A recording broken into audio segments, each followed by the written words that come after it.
Hello friends, मैं Shivkant Singh, working as a chief manager in a public sector bank. मैं आप लोगों से बात कर रहा हूँ सरफेसी एक्ट के बारे में, और सरफेसी एक्ट में भी सिक्योरिटी इन्फोर्समेंट रूल्स के बारे में।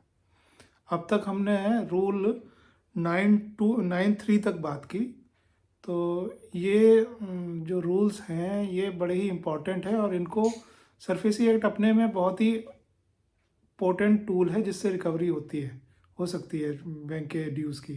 लेकिन साथ के साथ ये भी बड़ा ध्यान देने की ज़रूरत है कि इसके एक्ट के हर एक प्रोविज़न का अच्छे से अनुपालन होना बहुत ज़रूरी है, क्योंकि कहीं भी अगर हमारे एक्शन में कहीं भी कोई स्टेप हमने ढंग से फॉलो नहीं किया, तो जब बोरोवर डीआरटी में अपील करता है अगेंस्ट बैंक के सरफेसी एक्शन, तो सारी रिकवरी एक्शन हमारे नल एंड वाइड हो जाते हैं। तो इसलिए विशेष रूप से हमें अच्छे से स्टडी करना है, और पहले की वीडियो में जैसे मैंने बताया भी कि चेकलिस्ट बना के काम करें और प्रॉपर, जिससे कि हमसे गलतियां कम से कम हों।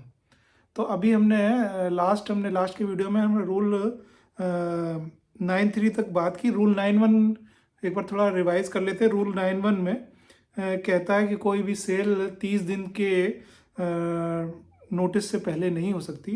रूल 9(2) में कहता है कि जो भी हाईएस्ट बिडर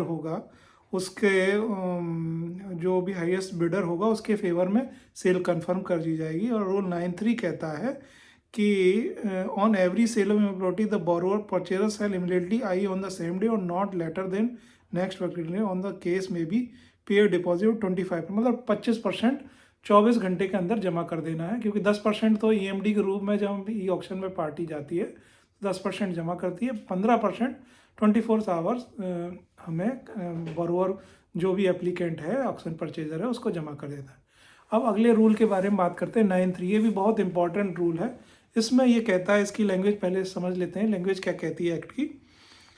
कि रूल 9(4) की जो लैंग्वेज कहती है, the balance amount of purchase price payable shall be paid by the purchaser to the authorised officer on or before the 15th day of confirmation of sale of the immovable property or such extended period as may be agreed upon in writing between the purchaser and secured creditor in any case not exceeding 3 months।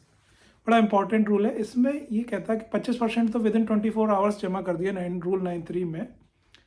Rule 9(4) में जो remaining 75% है वो 15 दिन के अंदर, cell confirmation के 15 दिन के अंदर ऑक्शन परचेजर को जमा करना है। इसमें एक्ट में ये प्रोविजन कहता है कि अगर मान लीजिए किसी वजह से ऑक्शन परचेजर अपनी असमर्थता जताता है कि हम ये पैसा नहीं जमा कर सकते हैं, तो सिक्योर्ड का जो ऑथराइज्ड ऑफिसर है, सिक्योर्ड क्रेडिटर है, वो इन रिटिंग दोनों उसमें 3 महीने तक का टाइम दिया जा सकता है।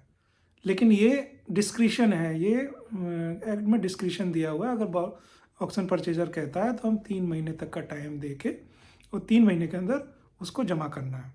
तो रूल 9(4) कहता है।